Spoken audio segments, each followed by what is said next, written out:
Ce matin, j'avais la crève, j'avais absolument rien prévu, si ce n'est de bosser tranquillement. Et puis je vois un message de Laurent De Smet qui vient de Belgique et qui me dit Fred, je suis dans le coin, est-ce qu'on peut prendre un café? Qu'à cela ne tienne, on a pris un café ensemble et je me suis dit si on discutait un petit peu de nos convictions autour de nos métiers respectifs, parce qu'on converge, parfois on diverge, avec une certaine subtilité, une certaine finesse. Chose qui mérite peut-être qu'on le partage avec vous. Vous nous direz évidemment ce que vous en pensez, parce que je pense que c'est le début de quelque chose. Il y a eu pas mal de frictions positives entre nous, de complémentarité dans les idées, mais bon, pour les frictions, on va voir, je vais essayer un petit peu de l'enquiquiner là maintenant. Salut Salut Laurent, Fred. sympa d'être venu. Bon, Laurent, tout à l'heure, tu m'as dit un truc génial qui m'a frappé. Je me suis dit, il faut qu'on en parle. Tu m'as dit, toi, tu es plutôt dans la transformation là où d'autres sont dans la vulgarisation. Ouais. Transformation de la vente. Mm. Et on s'est avoué un truc en se regardant les yeux dans les yeux, on s'est dit, mais on déteste la vente à la base. Ouais, T'es comme moi, effectivement. c'est Ouais. ça, c'est le fait de détester la vente qui t'a amené à l'aimer progressivement. Vas-y, raconte-moi. C'est l'amour monstre. L'idée de la vente, c'est l'amour monstre. C'est un métier que la grande majorité des gens font en étant forcés.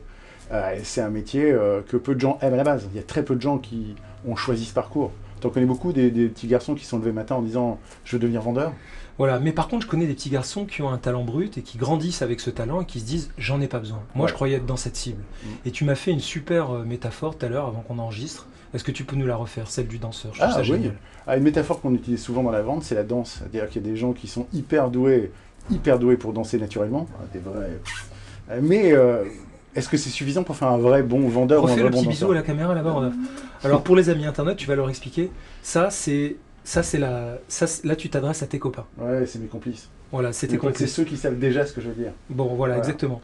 Par contre, quand tu regardes cette caméra, Ouais. celle-là, là, tu es en train de la regarder, d'accord? Là, c'est les gens un peu plus corporate, ces gens que tu vous vois, avec lesquels tu dois polisser ton langage, si tant est que ça t'arrive. C'est mes clients. Ouais, tu Non. polisses ton langage avec eux ou tu leur rentres dans l'art? Je fais un peu les deux parce qu'en fait, je sais qu'un jour ils sont là et que bientôt ils seront là. Donc voilà. C'est pas mal ça, C'est tout le but du truc. ça me va. Bon, Ouais. très bien. Et Donc- donc le danseur, La danse et la vente, c'est pareil. On peut être très bon danseur intuitif, on peut avoir le sens du rythme, on peut bouger et on peut prendre beaucoup de plaisir à faire. Et puis le jour où on apprend vraiment à danser, on se rend compte que c'est extrêmement compliqué. Essayer de faire danser correctement le tango à quelqu'un qui a un très bon sens du rythme, mais qui n'a jamais eu de la danse technique, c'est aussi compliqué que d'arriver à prendre quelqu'un qui a de la présence, de la tchatch, du bagou, et parfois même une bonne écoute, et de l'appliquer sur de la vraie tech de vente. Et donc c'est là qu'il y a un véritable effort à faire. Il y a une forme de contrition, mais après, quel bonheur. Ouais. Et donc beaucoup de gens démarrent dans la vente parce qu'ils en détestent l'image, parce qu'ils ne veulent pas ressembler aux fameux vendeurs des années 80, aux Jean-Claude Convenant, aux loups de Wall Street, et on les comprend, et Dieu merci. Mais mon expérience à moi, c'est une fois que j'ai abandonné ces trucs de grand-mère, une fois que j'ai abandonné cette posture d'imposteur, et qu'on a commencé à faire vraiment de l'humanisme, de la volonté de servir et d'être authentique, eh bien ça marche. Et donc, avec un tout petit peu de technicité sur cette base émotionnelle qu'on a, à mon avis, tous, on peut faire des trucs absolument formidables. alors moi je suis comme lui, je déteste profondément la vente, mais je veux dire, j'avais une haine chevillée au corps, quoi. Je me disais que je pouvais peut-être même plus être entrepreneur tellement je détestais la vente. Pourtant, quelque part, je me disais, j'ai spontanément cette énergie, j'ai ce truc, j'ai cette espèce de vibration qui me vient naturellement quand je suis face à un contact que je vais tenter de gratifier de mes idées pseudo-géniales. Et j'ai compris, en fait, pendant toute une partie de ma vie, j'étais juste un peu arrogant, j'étais juste perdu dans l'absence totale de méthodologie et convaincu que ça me viendrait tout seul. Alors c'est comme ça que j'en suis arrivé à me dire, il faut que je participe à la création, la co-création, si possible d'ailleurs, avec le reste de mon écosystème, d'une vision de la vente qui me convienne. Je suis intimement persuadé que l'on peut anoblir la vente. Ce qui nous a amené avec toi, Laurent, à parler de la transformation versus la vulgarisation. Ça, je trouve que c'est un vrai sujet. Alors évidemment, mon public, c'est que j'ai tendance à enculer les mouches et à aller chercher les petits détails, voilà. Mais j'aime bien quand on fait se frictionner des concepts, des notions comme ça qui sont connexes, proches et néanmoins différents, on voit apparaître des petites vérités.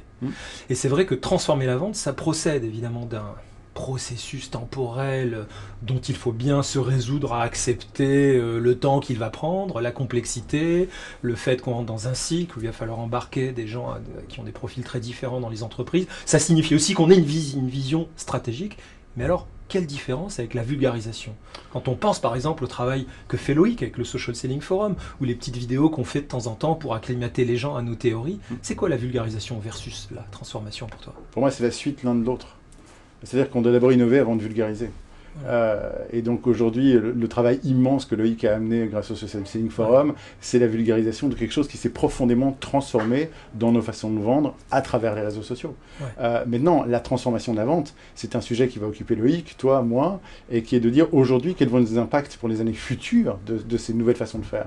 Comment est-ce qu'on peut retrouver de l'authenticité là-dedans? Le formateur qui vulgarise, c'est celui qui utilise les mêmes méthodes depuis tout le temps, et Dieu sait qu'il y en a pas mal, et qui va fondamentalement reprendre les mêmes méthodes, reprendre les mêmes recettes et essayer de les distribuer à un plus grand nombre. Et c'est très bien parce que je pense que la vente en dehors des métiers est surtout une compétence et qu'on a tous besoin de l'apprendre. Je serais rassuré de savoir que des gamins dans leur fin de cycle apprennent déjà la vente parce que ça apprend à se préoccuper de l'autre, à faire gaffe, à être empathique, à être à l'écoute des besoins et à vouloir servir.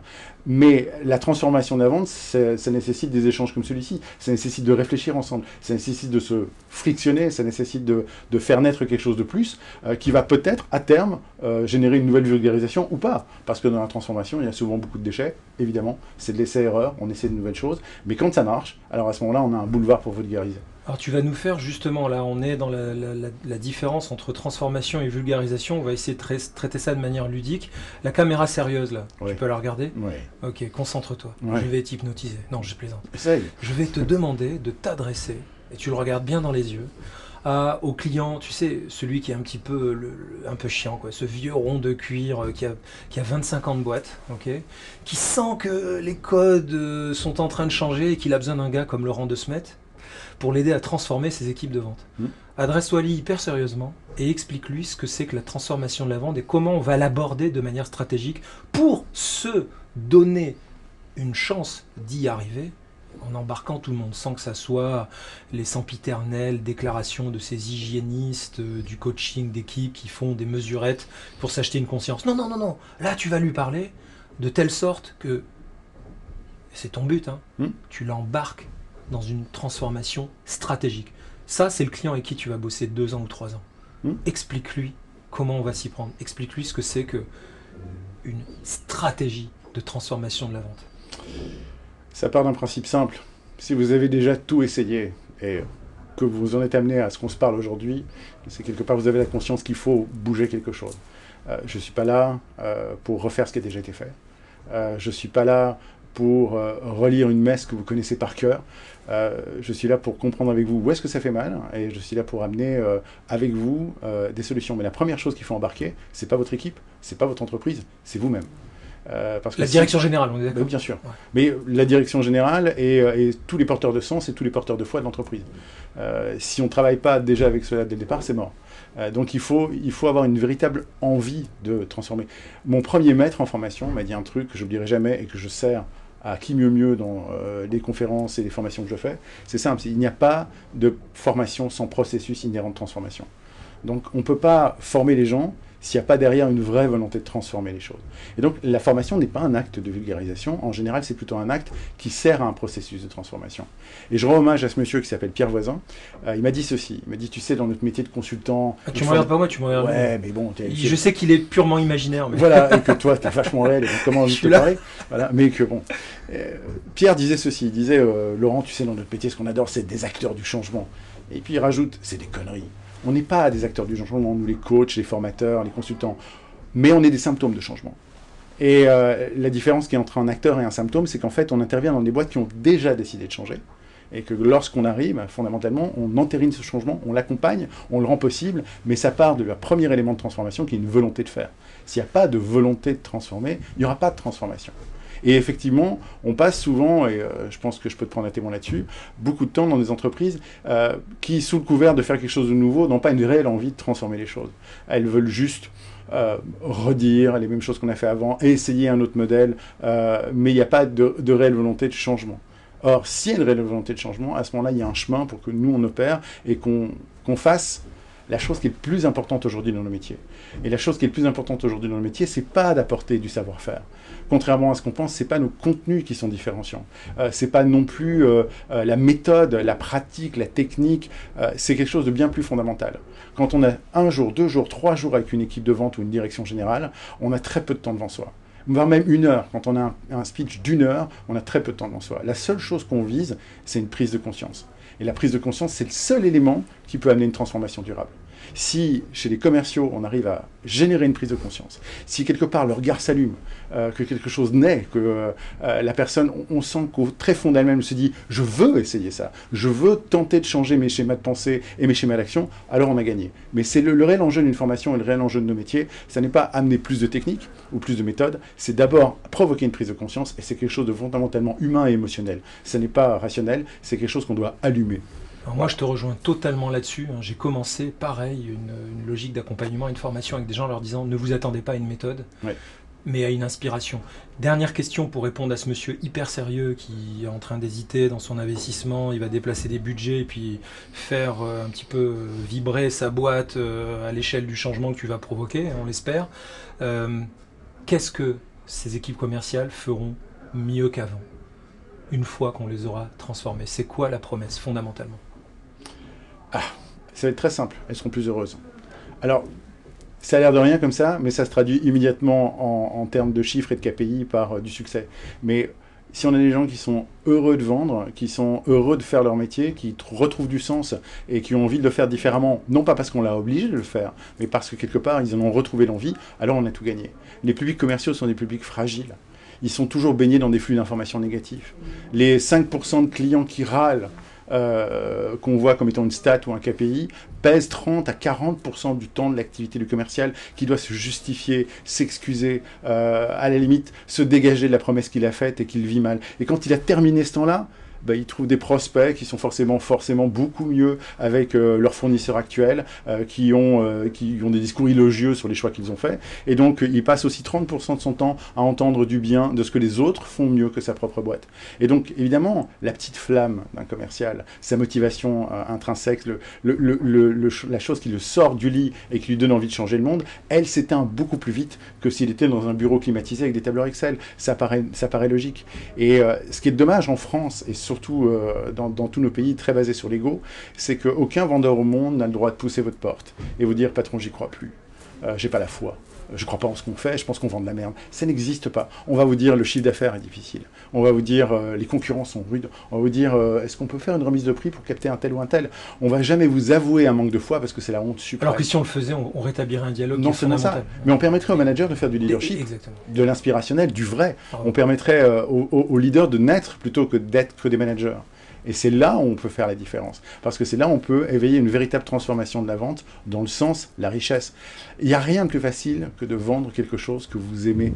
Vous le faites tout le temps. Allez conseiller un nouveau resto à un pote alors que vous en sortez, vous serez le meilleur vendeur de la Terre. Allez conseiller un architecte qui vous a construit une maison que vous aimez et dont vous aimez la façon de travailler. Vous le vendrez sans problème. Vous n'êtes pas payé pour, mais vous le ferez. Parce que vous partez d'une conviction, vous partez d'une volonté d'apporter à l'autre de la plus-value.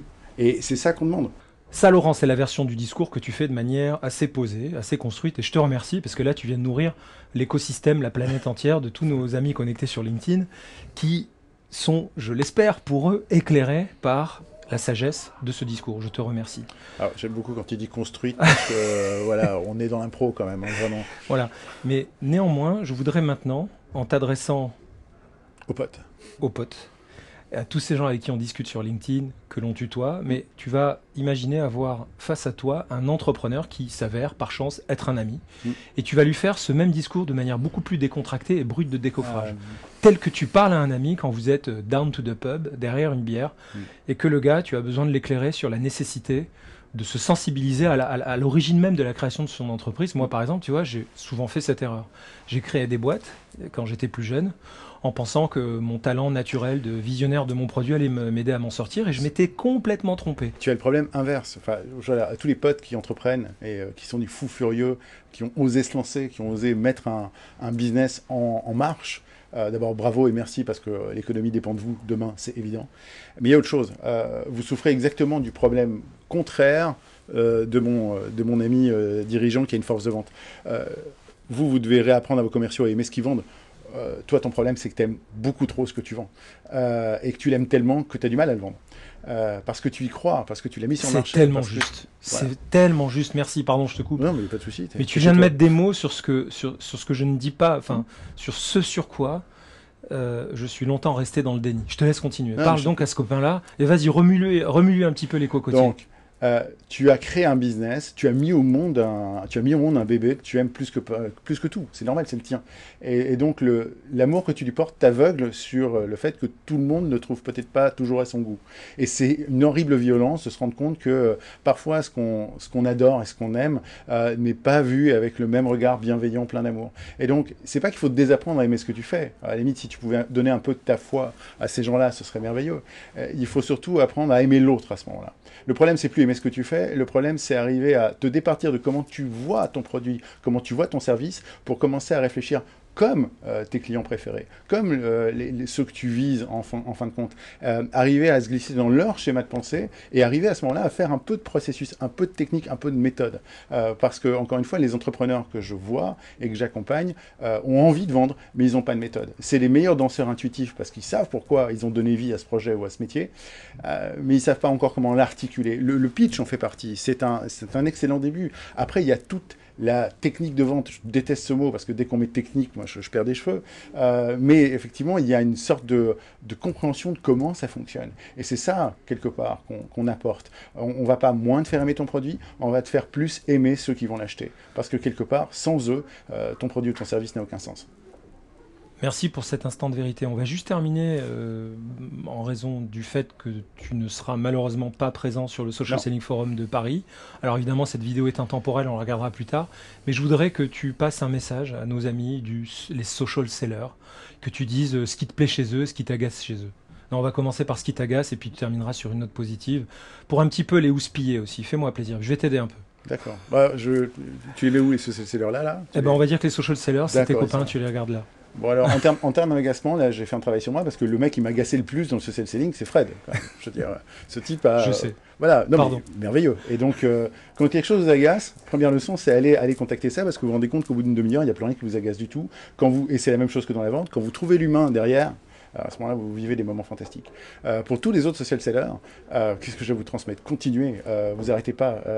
On est en train de faire bouger les lignes. En fait, la fameuse transformation de la vente, elle arrive grâce à ce qu'on fait, grâce à nous, grâce à toutes ces initiatives qu'on prend. C'est nous qui transformons la vente. On n'est pas obligé d'attendre qu'un institut, qu'une école de commerce ou que des grands penseurs de la vente ou de l'économie transforment la vente pour nous. On est en train de la faire. On n'a pas encore les codes, on n'a pas encore tout compris. Et le but du Social Selling Forum, comme le but de tout ce qu'on est en train de discuter ensemble, c'est d'arriver à modéliser ça, d'arriver à comprendre qu'est-ce qui fonctionne, qu'est-ce qui ne fonctionne pas. C'est une magnifique école, mais c'est une école d'essais et d'erreurs. Et donc je vous remercie à tous d'être là et de faire avancer ma compréhension des choses, parce que depuis que je fais du social selling, ou en tout cas depuis que je suis en interaction avec vous, eh bien j'en apprends énormément plus que dans les 5 ou 10 dernières années pendant lesquelles je me suis privé de ce bonheur d'être et d'interagir sur les réseaux sociaux. Camarade, merci d'être venu. Avec plaisir. Pour nos amis internautes, alors je le redis, comme à chaque fois que j'ai un invité, vous voyez, parfois il suffit même de passer à l'improviste, un petit coup de fil la veille, on arrive toujours à trouver une demi-heure. Ah oui, la cravate, c'était pas pour Fred, hein. C'est pour mon client précédent. Il avait un rendez-vous juste avant, mais bon, on est toujours les entrepreneurs capables de démarrer au quart de tour. Néanmoins, si vous avez entendu parler de l'initiative eForst, hein, l'Association européenne pour la transformation de la vente, vous savez qu'on a besoin de toutes ces énergies pour anoblir ce sujet de la vente. La vente nous a été confisquée il y a des décennies de cela par des stratèges et des marketeurs qui en ont fait en quelque sorte une vue de l'esprit, c'est-à-dire qu'elle a été processée par des gens donc qui n'étaient pas sur le terrain même et qui n'avaient pas encore cette relation organique au métier. Nous l'avons réappris, nous l'avons redécouverte et nous avons vraiment besoin de vous pour nous aider à propulser ce message, pour nous aider à créer la transformation. Vous savez, on est quand même à l'aube d'une nouvelle ère où les plateformes, où les places de marché X.0 et surtout bien sûr les intelligences artificielles ont l'air de nous annoncer la raréfaction du facteur humain. Nous pensons le contraire. Ouais. Et j'ai même envie de te dire, revenir. Quand tu dis confisquer la vente, c'est super fort. C'est un terme énorme. On nous a confisqué la vente parce qu'on l'a militarisée. Quand tu regardes tout le langage qui a été appliqué du marketing à la vente, c'est un langage qui vient de l'âge militaire. Donc les gros cadres marketeers sont en fait sortis des contingents des armées et ont amené des notions de stratégie dans le marketing des années 50, 60 et 70. Et voilà. Et aujourd'hui, on parle plus de la vente qu'en termes guerriers. On est des, voilà, c'est des cibles, c'est des campagnes. Et puis, au mieux, on est des loups ou des requins. Je vous propose un exercice que je fais souvent, mais qui est très simple. Vous êtes en train de... Quand dans une formation, on dit pensez au client cible, c'est toute une partie de votre cerveau qui est très rationnelle, qui s'allume. Vous pensez en termes de caractéristiques, de segments, d'homogénéité. Vous pensez 60% urbain, 40% rural et ainsi de suite. Et en fait, ça vous amène aucune empathie avec la personne que vous êtes en train d'essayer de viser. Maintenant, si je vous demande de bannir ce mot de client cible de votre tête et que je vous propose de le remplacer par qui est votre client préféré, laissez descendre ça et essayez de voir qui vient, non pas qu'est-ce qui vient, mais qui vient à votre esprit. Et quelles sont les caractéristiques justement de ces personnes avec lesquelles vous aimez faire du business. On change la vente comme ça. On se dit en fait mon but c'est pas trouver des cibles que je vais devoir flinguer, ramener et faire du hunting. C'est ramener à moi des gens que j'aime et qui vont aimer ce que je leur propose parce qu'on a la même vision, les mêmes valeurs. Passer du client cible au client préféré, c'est passer de la vente militarisée qu'on déteste et qui nous a été confisquée à quelque chose qui est réel, sensible, humain et fantastiquement jouissif pour tous ceux qui le font. Voilà pourquoi, en conclusion, chers amis internautes, nous, on préfère parler de transformation de la vente plutôt que de transformation digitale, parce que finalement, ça n'est jamais qu'un alibi structurant, constructif pour nous tous, pour notre osmose collaborative, quand on a envie de progresser ensemble, eh bien, pour déclencher ce facteur émotionnel, inspirationnel, ce facteur cognitif aussi qui nous permet d'aller plus loin dans la connaissance de l'homme. À bientôt. Merci Laurent d'être venu. Je te recheck. Ouais, check. Tu as fait une super conclusion. Eh ben, merci. Et à chaque fois que tu passes à Paris, ouais, un petit coup de fil. Ça marche. Et tu nous ramènes aussi du monde. On fera des débats la prochaine fois. Et des chocolats.